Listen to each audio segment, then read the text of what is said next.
Alright, so first, arrange your clips in order on the timeline. Just make sure everything is placed properly before we start editing. Okay, now add your Twixtor clip. Next, go to Curves and add a small flash in the curve.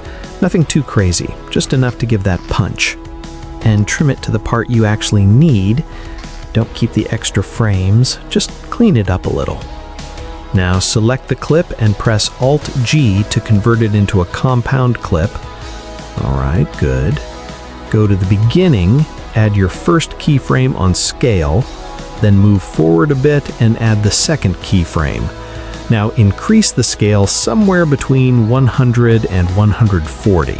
Adjust it depending on how aggressive you want the zoom to feel. Okay, now copy this compound clip, paste it right next to it, and reverse the second one. For the first clip, go into the graph and choose Cubic Out. For the second clip, apply Ease Out or Cubic Ease in the graph. This makes the reverse feel smooth and controlled. Now select both compound clips and convert them again into a single compound clip. Increase the speed to 1.8x. Trim any extra parts if needed. If you want, you can add a bit of motion blur here. It just makes everything smoother. Now repeat the exact same process for your other clips.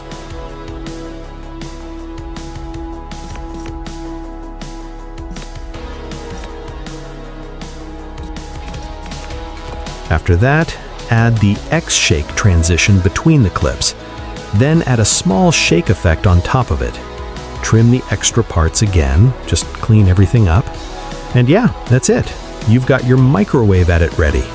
Thanks for watching.